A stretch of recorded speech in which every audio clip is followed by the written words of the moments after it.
The winter of 1897 descended upon Silver Creek Valley with the weight of a judgment, a heavy, suffocating blanket of white that seemed determined to bury the past and the present alike. It arrived not with the gentle drifting of snowflakes that one might read about in storybooks, but with a howling fury that rattled the timber frames of the homesteads scattered along the ridge.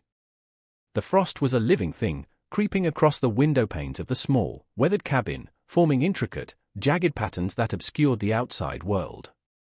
To the inhabitants of the cabin, the frost felt like bars on a cage, locking them into a silence that was becoming louder with every passing day.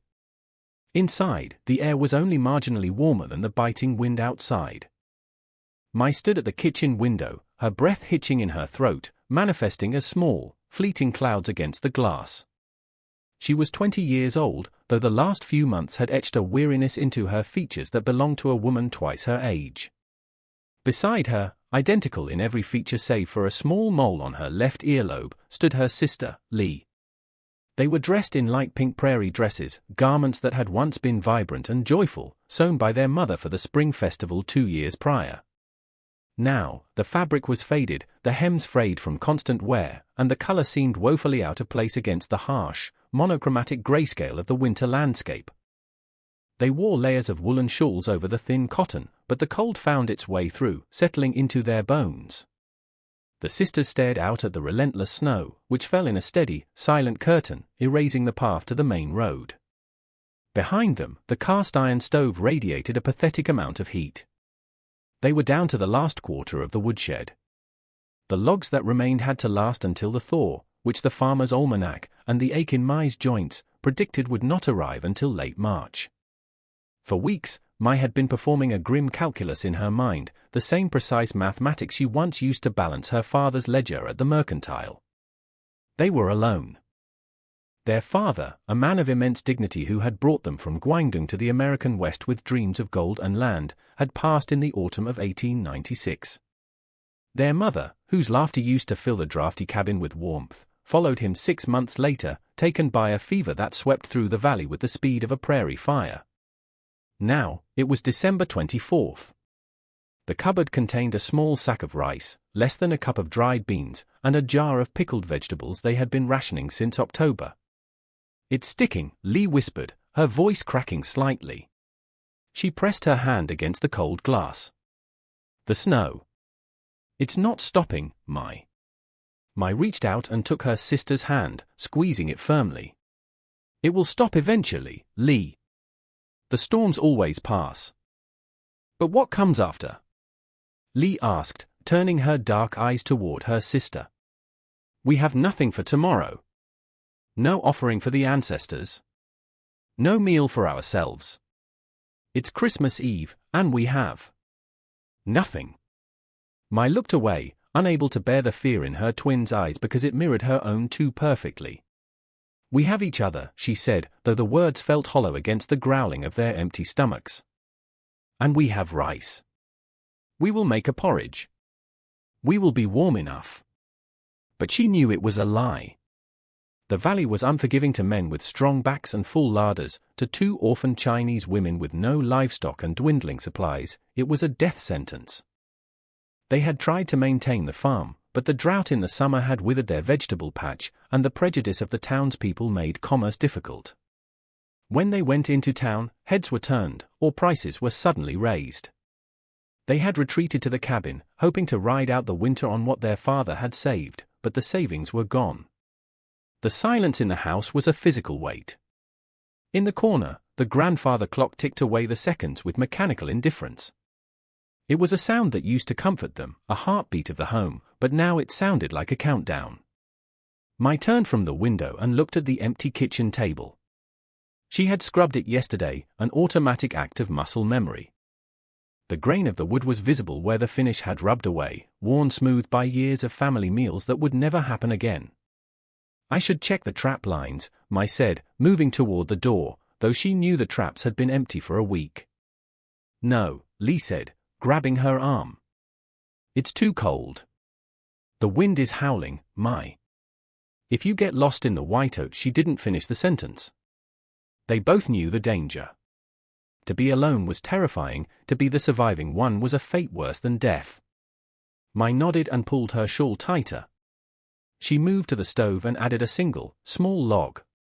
It was a gamble, spending fuel they might need in January, but the cold was seeping through the floorboards, making their teeth chatter. The afternoon light began to bleed from the sky, turning the grey world into a deep, bruising purple. The temperature dropped further. Just as Mai was resigning herself to a dinner of watery rice water, a sound cut through the howling wind. It was a heavy, rhythmic thud. Then the creak of wood. Then the jingle of a harness. Both sisters froze. Visitors were rare. Visitors in a blizzard were unheard of. In the Wild West, a stranger approaching an isolated cabin could mean salvation, or it could mean danger. Mai moved to the drawer where their father kept his old Colt revolver, though she had no bullets left. She held the heavy steel for comfort. "Stay behind me," Mai whispered to Lee. The sound stopped outside their porch. Heavy boots crunched on the frozen snow. Then, 3 sharp raps on the door. Firm. Deliberate. Mai waited. The knock came again. "Miss Chen?" "Miss Lee." A deep voice called out, muffled by the thick timber of the door. "It's Ethan Grant. From the ridge over yonder." Mai lowered the gun slightly. Ethan Grant. She knew the name. He was a rancher who lived 3 miles to the west. Their father had spoken of him with respect, a man who kept to himself, who paid his debts, and who had never looked at their family with the slanted eyes of suspicion that others in the valley held. Mai moved to the door, unlocking the bolt with trembling fingers. She opened it a crack, and the winter rushed in like a physical blow, swirling snow onto the floorboards. Standing on the porch, backlit by the fading twilight, was a giant of a man. Ethan Grant was in his late 40s, his face weathered like old leather, creased at the corners of his eyes from years of squinting into the sun and wind. He wore a heavy buffalo coat dusted with snow, and his hat was pulled low. Behind him, a wagon was pulled by a massive roan horse, steam rising from its nostrils. "Mr. Grant?" Mai asked, her voice steady despite the cold. He took his hat off, revealing hair that was graying at the temples. He looked at the two of them, taking in their thin pink dresses and the poverty that clung to the room behind them. His eyes, a piercing blue, softened. "I apologize for the intrusion, ladies," he said, his voice a low rumble. "I was heading back from the mercantile in town, and... well, the roads are getting bad. I saw your chimney smoke was looking a mite thin." He looked past her shoulder, his gaze landing on the empty table. He didn't stare, but he saw. He saw everything. "We are fine, Mr. Grant," Mai said, her pride flaring up, a last defense against the pity of the world. "We are managing." Ethan nodded slowly, turning his hat in his large, gloved hands. "I'm sure you are. You're your father's daughters, after all." He was a good man. Strong. He paused, looking down at his boots. "But this winter. It's a creditor collecting debts, isn't it? It doesn't care about strength." He gestured toward his wagon. "I have a bit of a situation, you see. I overbought. Way overbought. And with the snow coming down like this, I can't keep all this fresh food in the wagon, and it'll spoil or freeze wrong if I leave it in the barn. I was hoping you might help me out by taking some of it off my hands." Neighbors helping neighbors. Mai looked at Lee, whose eyes were wide. They both knew it was a lie. You didn't overbuy in the winter, you hoarded. And nothing spoiled in freezing temperatures, it just froze. He was offering charity, but he was dressing it up as a favor to save their dignity. "Mr. Grant," Lee spoke up, her voice soft. "We cannot pay you." "Didn't ask for payment," Ethan said gently. "The payment is you helping me not be wasteful. My Clara. My late wife. She hated waste. She'd haunt me if I let good food go to the wolves." He didn't wait for permission. He turned and walked back to the wagon, his boots crunching heavily. He returned a moment later carrying a large wooden crate, effortlessly lifting a weight that would have taken both sisters to move. He stepped inside, kicking the snow from his boots, and set the crate on the kitchen table. "Now," he said, breathing into his hands. "I've got a turkey in the back of the wagon. Big Tom. Already dressed. And a ham. Smoked it myself." I stepped forward and looked into the crate. Her breath caught in her throat. There were potatoes, real, earth-covered potatoes. There was a sack of white flour. A bag of sugar. A jar of honey. Coffee beans that smelled so rich and dark it made her head spin. And wrapped in butcher paper, thick cuts of beef. Ethan went back out and returned with a canvas sack and a massive ham, its scent smoky and sweet filling the frozen room. He made a third trip for the turkey. When he was finally done, the kitchen table, which had been a barren wasteland of wood grain moments before, was groaning under the weight of a feast. The twins stood paralyzed. It was too much. It was months of survival. It was a life raft thrown into a drowning sea. "Why?" I asked, looking up at him. Tears finally spilling over, freezing on her cheeks. "Why would you do this for us? We are strangers." Ethan stood by the door, looking uncomfortable with the gratitude. He brushed snow from his sleeve. "You aren't strangers. You're neighbors. In this valley, that means family." And besides, he paused, his voice catching on a rough edge of emotion. "My wife died 3 winters back. And my daughter. She would have been about your age." He looked at the two of them, shivering in their pink dresses, and the grief in his eyes was a deep, ancient well. "People brought me food then. Checked on me. I didn't want it. I was angry at the world. But it kept me alive. I'm just balancing the ledger." He turned to leave. "I should get the horse back to the barn before the drifts get too high." "Stay," Lee said suddenly. The word hung in the air. I looked at her sister, then at Ethan. "Yes. Please. Stay. We cannot cook all this ourselves. And no one should be alone on Christmas Eve." Ethan hesitated. He looked at the cold, dark ride that awaited him, and then at the warm, golden light of the kerosene lamp the sisters had just lit.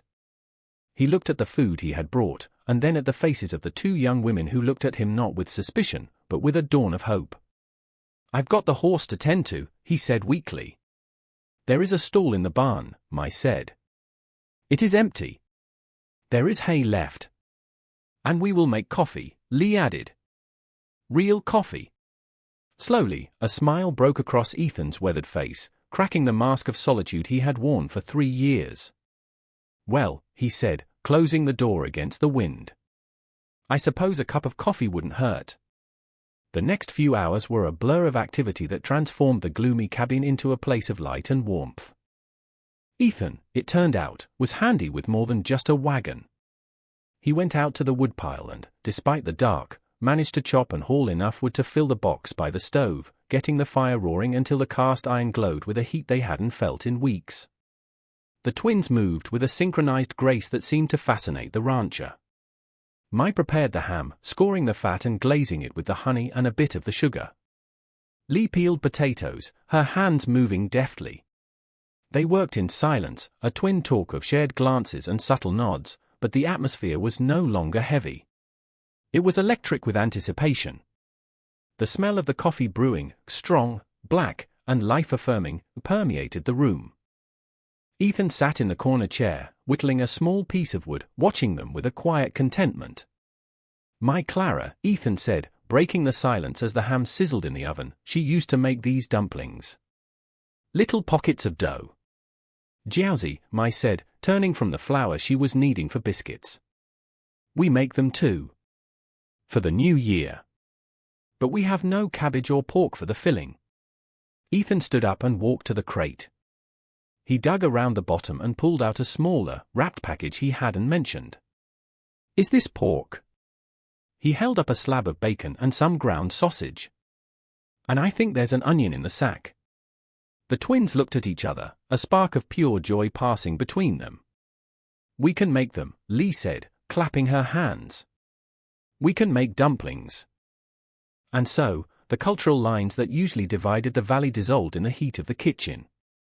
The rancher watched as the Chinese sisters rolled out dough with a glass bottle because they had no rolling pin, filling the wrappers with the sausage and onion, pleating them with a dexterity that looked like magic. In return, Ethan showed them how to make cowboy biscuits, using the bacon grease to make them savory and dense. By the time the meal was ready, the blizzard outside was a distant concern. The wind battered the walls, but the cabin held firm, fortified by the heat of the stove and the warmth of human connection. They pushed the table near the stove. The feast was eclectic: a glazed ham, roasted potatoes, fluffy biscuits, and a platter of steamed dumplings. It was a meal that defied geography, a dinner that belonged nowhere but the American West. They sat down. Ethan felt large and clumsy in the small chair, but he didn't mind. Mai and Lee had draped their shawls over the backs of their chairs, the heat of the room finally allowing them to be comfortable in their pink dresses. We usually offer a prayer to our ancestors, Mai said, looking at the food. To invite them to eat with us. Ethan nodded respectfully. I'd be honored if you did. Mai and Lee closed their eyes, bowing their heads. They spoke softly in Cantonese, inviting the spirits of their father and mother to partake in the abundance, thanking them for watching over the house. When they finished, they looked at Ethan. And I usually say grace, Ethan said. He bowed his head. Lord, we thank you for this food. We thank you for unexpected company. We ask you to bless this house and these young women. And tell Clara I miss her. Amen. Amen, the sisters whispered. They ate with the hunger of those who had been starving not just for food, but for fellowship. The ham was salty and sweet, melting on the tongue. The biscuits were warm and comforting. And when Ethan tried a dumpling, his eyes widened. That, he said, pointing his fork at the dumpling, is the best thing I've tasted in 20 years. Lee giggled, a sound that seemed to startle even herself. She hadn't laughed since the spring. As the meal progressed, the stories began to flow. Ethan spoke of his youth, coming west on a cattle drive, the wildness of the land before the fences went up. He spoke of his wife, Clara, not with the sharp pain of fresh grief, but with the fond melancholy of a scar that has healed.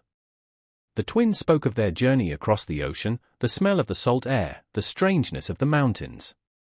They spoke of their father's dream to build a legacy, and their mother's insistence that they never forget their language. I have a question, Ethan said later, as they sat nursing their third cups of coffee. Those dresses. They're mighty fine, but they don't look like winter clothes. Mai looked down at the pink fabric. She smoothed the frayed hem. Our mother made them. For the spring festival. It was the last thing she sewed before she got sick. We wear them when we need to feel close to her. When we need to remember that spring always returns. Ethan was silent for a long time. He looked at the fire, the light dancing in his blue eyes. She was right, he said softly. Spring does return. But sometimes, you need help getting through the winter to see it. He reached into his coat pocket and pulled out a small leather pouch. He placed it on the table. I didn't want to bring this up before dinner, he said. But your father. He did some work for me a few years back. Helped me fix a fence line that had washed out in the flood. He refused payment at the time. Said he was just being neighborly. Mai frowned. Father never mentioned that. He wouldn't have, Ethan said. He was a proud man. But I kept the money aside. Invested it in a few head of cattle. It's grown a bit. He pushed the pouch toward them. It clinked heavily. That's not charity, Ethan said firmly, seeing Mai about to protest. That's a return on investment. It's yours. It should be enough to buy seed for the spring planting, and maybe some warmer clothes for the rest of the winter. Mai opened the pouch. Inside were gold coins. Real, heavy gold coins. It was more money than they had seen in their lives. It wasn't just survival, it was a future. Mr. Grantley whispered. Ethan, he corrected. Please. If we're going to be eating dumplings together, you have to call me Ethan. Ethan, Mai said, her voice trembling. We cannot take this.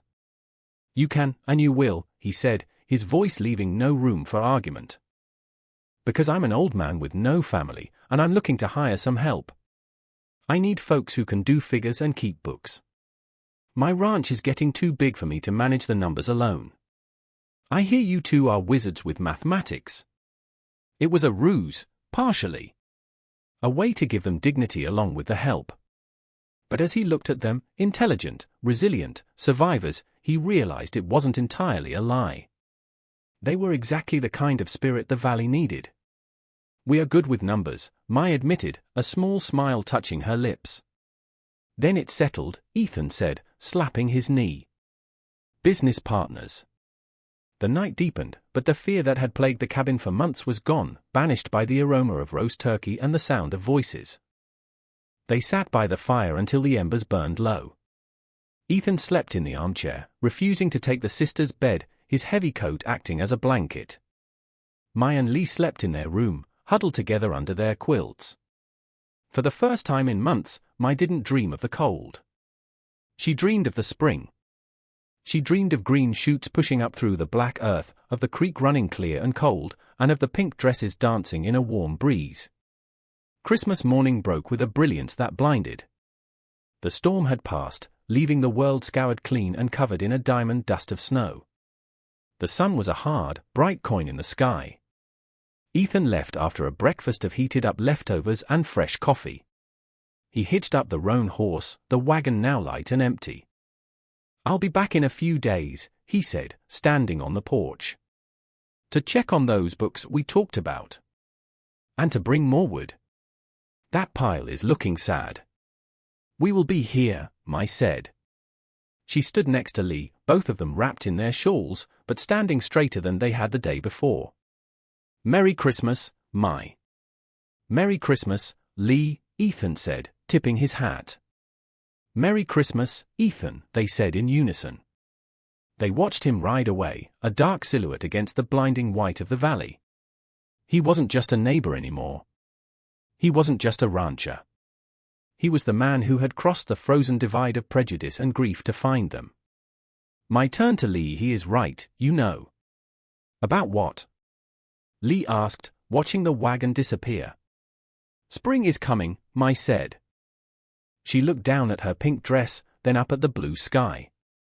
But until it gets here, we are going to be just fine. They turned and went back inside the cabin. It was still a small, wooden house on a lonely ridge.